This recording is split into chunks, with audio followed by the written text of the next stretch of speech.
Big TV భక్తి సమాచారం WhatsApp ఛానల్లో జాయిన్ అవ్వండి. అన్ని విశేషాలు ఎప్పటికప్పుడు తెలుసుకోండి. గురుగారు, శివరాత్రికి సంబంధించి అనేక అనుమానాలు ఉంటూ ఉంటాయి. అసలు ఏం చేయాలి, ఏం చేయకూడదు, ముఖ్యంగా శివరాత్రి ప్రాముఖ్యత గురించి చెప్పండి గురుజీ. తప్పకుండా తెలియజేస్తున్నాం. ముందుగా వీక్షిస్తున్నట్టు ప్రేక్షకులందరికీ శ్రీమాత్రే నమః, శ్రీ గురుభ్యో నమః. వందే శంభుమాపతిం సురగురుం వందే జగత్కారణం వందే పన్నగభూషణం మృగధరం వందే పశూనాం పతిం వందే సూర్యశశాంకవహినినయనం వందే ముకుందప్రియం వందే భక్తజనాశ్రయం చ వరదం వందే శివం శంకరం. మనకు జన్మానికి ఒక శివరాత్రి అని చెప్పడం జరిగింది. శివరాత్రి అంటే మనలో ఉన్నటువంటి అంధకారాన్ని తొలగించేటటువంటిది అని అర్థము. అందుకే మనము ఎప్పుడూ కూడా భగవత్ స్మరణలో ఎప్పుడైనా చూసుకున్నా, ఆధ్యాత్మిక జీవితంలో ఎప్పుడైనా చూసుకున్నా, ప్రతి ఒక్క అమ్మవారికి, ప్రతి ఒక్క భగవంతునికి రాత్రి అనేటటువంటి జోడించి పండగ పేర్లను జోడించారు.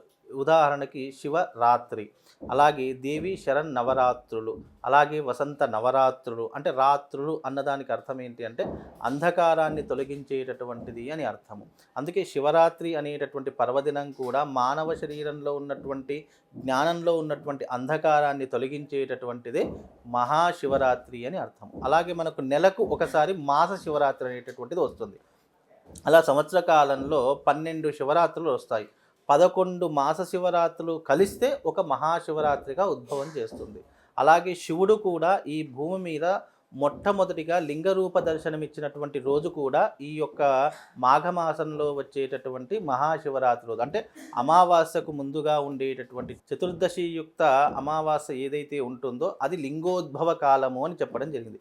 లింగోద్భవం అంటే ఏమిటి అని అంటే కనుక శివుడు లింగాకారాన్ని ధరించినటువంటి రోజు. అలాగే ఈ యొక్క మాఘమాసంలో వచ్చే మహాశివరాత్రి మనకు ఈ యొక్క తెలుగు సంవత్సరంలో చిట్ట చివరి మాసం కూడా అని చెప్పడం జరిగింది. మనకు సృష్టిలో మనకు అధికంగా కొలిచేటటువంటి దేవతలు బ్రహ్మ, విష్ణు, మహేశ్వరులు, సృష్టికి ఆధారం. అలాగే సృష్టి స్థితిలయకారకులను కూడా చెప్పడం జరిగింది.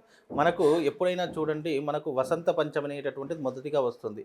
ఆ తర్వాత మనకు వచ్చేటటువంటిది మహాశివరాత్రి అని చెప్పడం జరిగింది. అంటే సృష్టికి ఆది అయినటువంటి వాడు, అంతమైనటువంటి వాడు.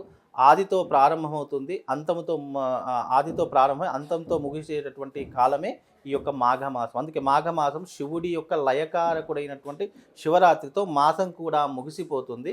ఆ తర్వాత మనకు కొత్త సంవత్సరం ప్రారంభమవుతుంది అని శాస్త్రము.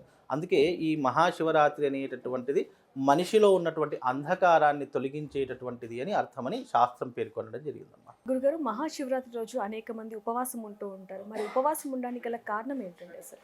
ఉపవాసము అన్నదానికి అర్థం ఏంటి అంటే భగవంతుని దగ్గరగా మనము ఆరాధించడము, భగవంతుని మనం ఓన్ చేసుకోవడము. ఉపవాసము అంటే చాలామంది తినకుండా ఉండడము, లేదు అనంటే ఏమీ తాగకుండా ఉండడము, కనీసం నీళ్లు కూడా, కొంతమంది ఉపవాసం అంటే నీళ్లు కూడా తాగకుండా ఉంటారు.